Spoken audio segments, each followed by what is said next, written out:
The story that I'm about to share with you guys is a story that currently is trending here online, and it's understandable, obviously, that being the fact. A woman named Sarah Duffy, sometimes Sarah Gibson, her husband or her ex-husband just unalived her. She just did a TikTok trend. There's a trend going on TikTok whereby people use this sound of Netflix and they kind of put a write up, and it's like they want to say a story, right? So you put the write up on your screen like a caption. Oh, this is, I can't wait for Netflix to, document this when I say the story of how anybody can just put any story and that's it. So you go and sit down. It's like you want to start talking. If your story is something that is very, very serious, people in the comment section will be begging you to do a story time. They just want you to do a story time. I saw that video. I saw the video when she posted it. I was like, I cannot wait for the story time. Like, what? When you find out that your husband is a PDF file, not to find out now that she's gone. This man unalived her, went to her house to unalive her. And this woman has left. I feel like they're not staying together again because she has asked for protection against him. She has told them about it. In fact, she's not keeping quiet about who the hell he is. I don't think they did anything about the protection. That was why he had the girls go to her house where a child saw when he pew-pewed her. Then when he was done pew-pewing her, then he unalived himself as well. Let me show you guys some video.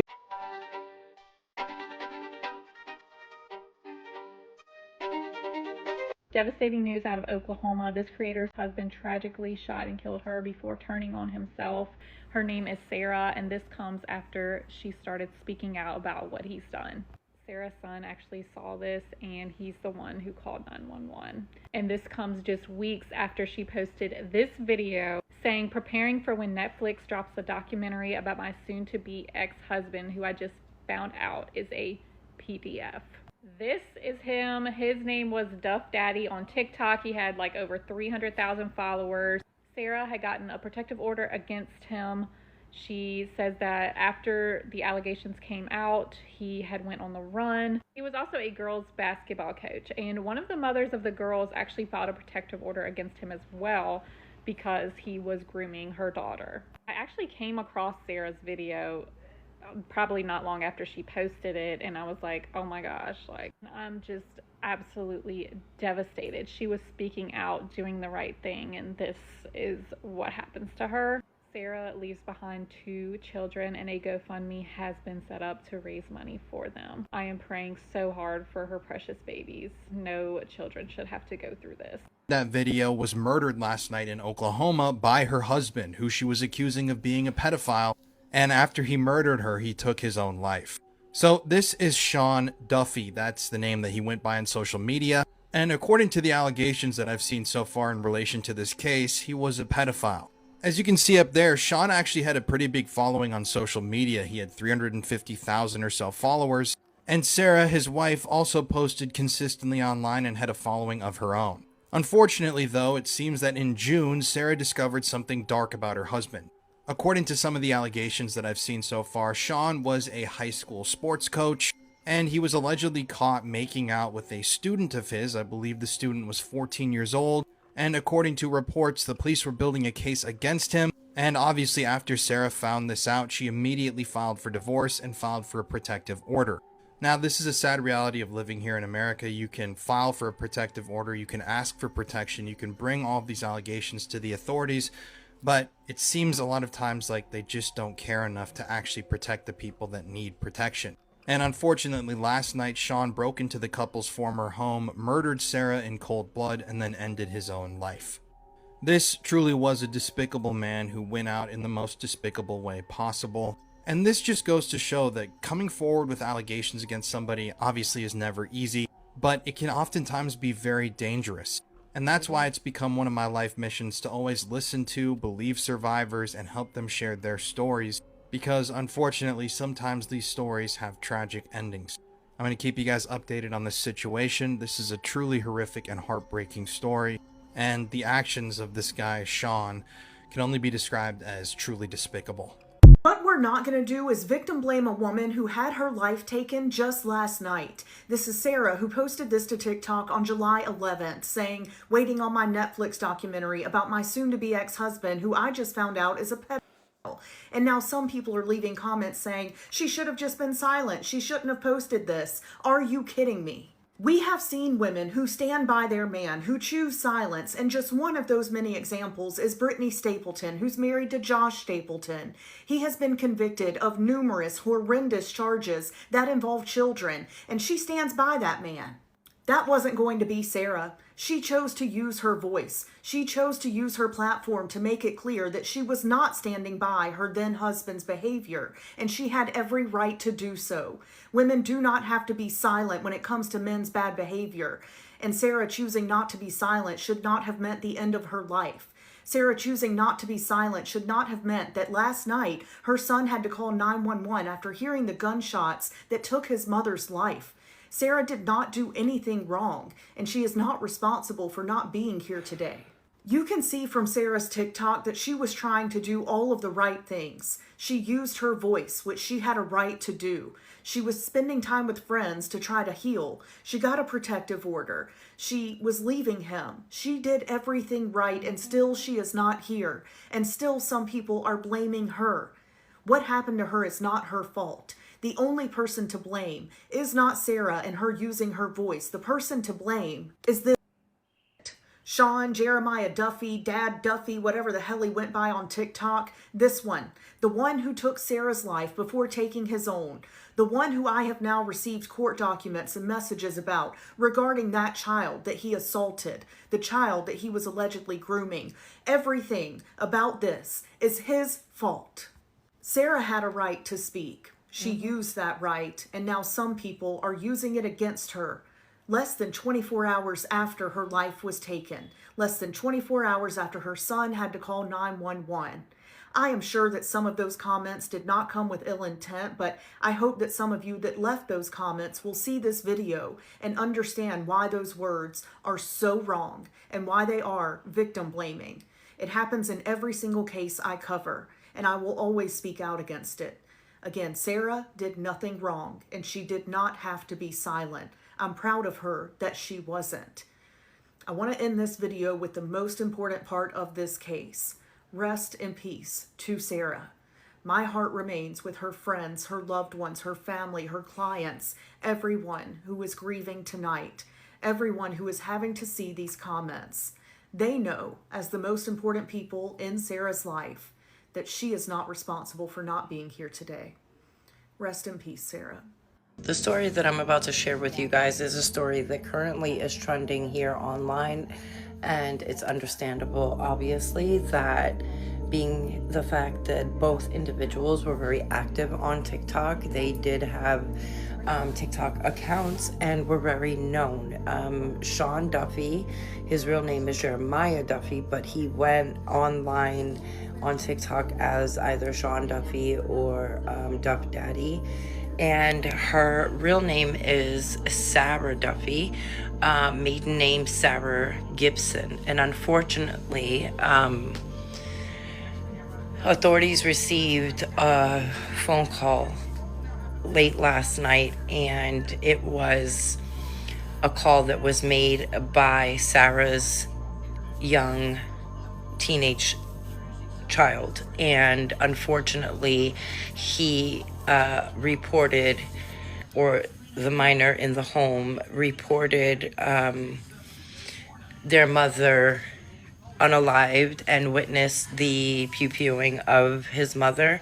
And unfortunately, by the time authorities did arrive to the home in which the call had taken place, they, upon arrival, discovered the body of a man, which was then later identified by family members and loved ones as Sean Duffy.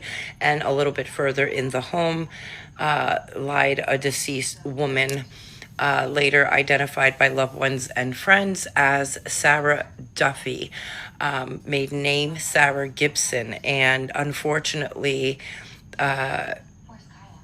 she had just recently exposed her current husband on this app for being a pedophile, and right after she made that last post, the tragedy occurred. Sarah herself had 2 children from a previous marriage and relationship, and unfortunately, one of her children witnessed her unaliving. And now that he has taken his own life, obviously he will not stand to, he won't stand any form of any repercussions because he's not here alive to face them any longer. But nevertheless, DV is something that unfortunately is very much real and very dangerous. We hear about domestic violence situations all the time in which unfortunately do end in horrific tragedies and claim the lives of many, many women. And one thing is, to draw awareness and, cause the awareness and really have people look at it. But we really have got to take the actions, whatever they may be. We have to find what those things are and find a way to help and minimize these tragedies from happening. I mean, if there's any way that we can. And my deepest condolences are with Sarah's children. There is nothing that any of us can say or do that will ever undo what has, been done, and, restore what has been lost. And that is the mother to these 2 children. And unfortunately, her domestic violence situation and story will plague them now for the rest of their lives, for sure. And not just will it be with them, but it's going to shape them, and hopefully to be stronger and strong individuals as they grow up, and hopefully ones that do not resort to violence at any point in time of their own lives and with partners in the future. But it is a very, very sad, tragic occurrence that has happened, and my deepest condolences are with her children ultimately. And I pray that a family member steps up, takes care of them, and helps them, because they're going to need a lot of support and love and encouragement and guidance. Are a PDF and you're pissed that someone wants to expose you, you're ashamed of yourself. So you know what you're doing is bad. So you know what you're doing is terrible. And the moment you saw a post, you know that she was going to do a story time, and you know that you're gone for. Because you also have a large following on TikTok. The only thing that comes to your mind is to unalive her. Like, why are these men quick to just unalive us, especially the ones that we call husband, brother, ex-husband, boyfriend, ex-boyfriend? They are quick to, the only solution, the only thing. That's why some women keep quiet, some women don't talk. When some women see their husband sleeping with their children, some women cannot talk because they are afraid of something like this. Some women are quiet, they will not say anything because they know that this man must have threatened them that I'm going to do this to you. Some of them must have threatened them, some of them will not say anything, or they know how dangerous their man can be. They won't say anything. We have a woman that wants to talk about this thing, that wants to expose this dangerous man. And what did he do? He unalived her in front of her child. So apparently some people are blaming her that why did she come online to talk about it? She shouldn't have come online to talk about it.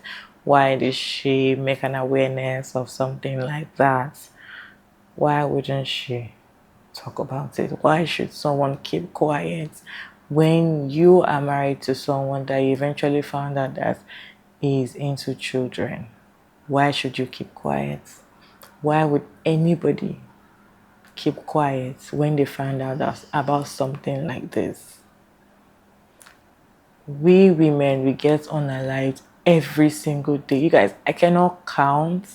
I mean, sometimes it's just so depressing seeing those type of things on my For You page or a pop-up on Reddit. Like, I will definitely see something, oh, this man did this to his wife. Like, why every time, everywhere, they always unalive us for no reason, for their mistake, for their faults, for their rubbish fetish, because you want to leave them, because you don't want to be with them anymore, they unalive you. Because you want to tell people that they are DL or they are intimate, they unalive you. Like, it's not like a solution to their problem.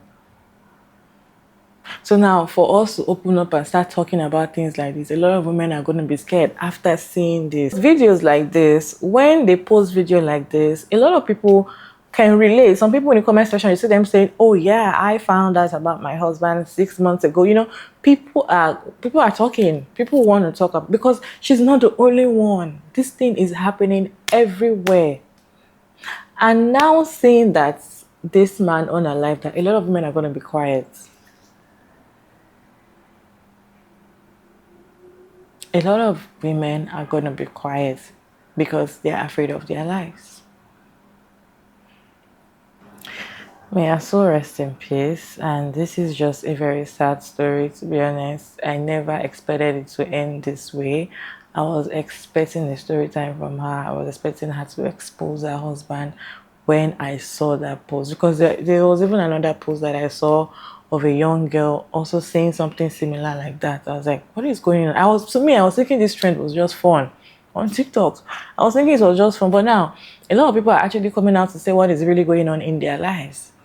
And I'm like, what? If you see this trend, if you want to actually check what is really going on in people's life, just go check this Netflix trend on TikTok. You see a lot of people coming out to say some things that are really going on in their lives. And I'm like, for me at first, I thought this trend was just a joke. It was just, story time of how it was just something very funny they were using it to do. But now people started bringing in the reality, what they're really going through. So I've seen something about her. I've seen another girl again trying to say something like this, how her father did something to her. I saw that as well. Like, there were a lot of women already coming out to talk about domestic violence, rape. Like, I saw they were ready to come out and talk about it, to use this opportunity to give a story time about what they've been going through, how their man has been abusing them, how they escaped. There was one I even saw. She said that her father unalived her mother, then her father remarried second wife, and the second wife unalived the father. Like, there are a lot of stories. A lot of write-up that is even real, that is going on in people's life. It's just so sad that Sarah died because of this. So sad. Anyway, you guys, that is the news for today. I decided to share with you all today. Let me know what you think about this. Have you heard this? Maybe you've heard it, updates. Let me know your thought about this down in the comment section. And yeah, thank you so much for tuning in today's video. I hope you enjoyed this one. And don't forget to like and share and subscribe. And yeah, I'll see you guys in my next video.